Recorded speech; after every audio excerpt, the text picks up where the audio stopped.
Now we're totally heading into the home stretch. I want to show you just a few more things and then we're ready to get going on to the next part.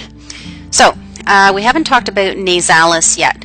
Remember that muscle sort of sits on the bridge of the nose and it sort of sits like a saddle on the bridge of the nose. Well, the one thing about it is that the LLSAN is also very prominent in that area. It runs down just beside the nose. So it's very critical that I want you to stay on the nose itself. Don't be going off to the side of the nose onto the face. Stay right on the nose, which I'm showing you in this picture here. There are the lines on the nose, and I want your injection to go right in that X. So here is my nose, and there's no X there, but I think you can figure it out. You want to get her to do that and then inject directly into the lines themselves, right on the nose. Now the next shot is after Botox. And there's a huge difference between before and after Botox. And then I'm always playing around with stuff like this, and so this is a picture of my nose with Botoxed on one side and not on the other, which it was really fun for a while because people would ask me, well, what does Botox do? And all I had to do was scrunch up my nose. Now, interestingly, you usually need a lot of units in order to do this, and I find that I need at least 7 or 8 units on each side of my nasalis to do the job. Some people can get by with 5, but I'm finding most people need about 7. Next, I want to talk to you a little bit about lips.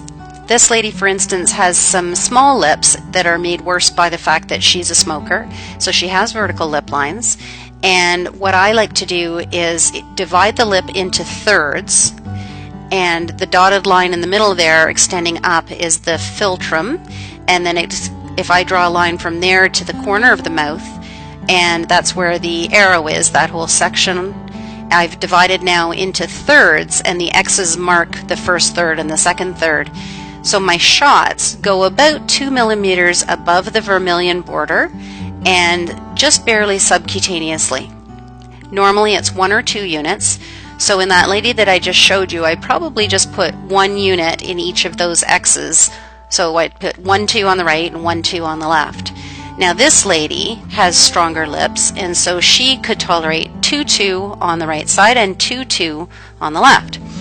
So then I questioned for myself, well, how are we going to figure this out? And so I tried it on myself, and both of these photos that I'm about to show you are after Botox. I did 2, 2 on the right and 1, 1 on the anatomical left. And you can see the right is a whole lot flatter, but it really didn't function properly, and I have to communicate for a living, and this was not acceptable. Yes, it looked better theoretically, but I couldn't live like that. Couple of things I wanted to point out to you. One was mentalis. Now mentalis is that little muscle just in the center of the chin that makes people get that apple dumpling looking chin, and there are often 2 muscle bellies, but sometimes just 1. If the face is narrow, then I would put just 5 units right in the center, and that's a deep IM shot. If there's clearly a wide mentalis, then it's okay to go with 3, 3 or even 4, 4. So let's take an example of this lady who's not looking very happy right now. She's showing us her DAO. That DAO is so strong, I'd probably put 7, 7 on each side, but I would not inject her mentalis on the same day. Right? Because we don't want to get that muscle that sits in between mentalis and DAO. This is a great example of that. When she comes back after having her DAO done 2 weeks later, then I would consider putting 3, 3 into her mentalis.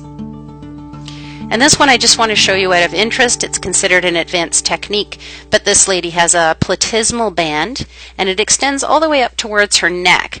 There's also a technique called Nefertiti that creates a more strong jawline, more smooth jawline.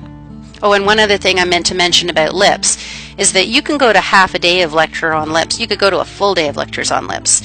Many practitioners really manipulate lips with Botox. I tend not to do that. It is considered a highly advanced technique. I just wanted to give you something to get going started with on lips. So that's it, and now we're going to be ready to move on to some other issues.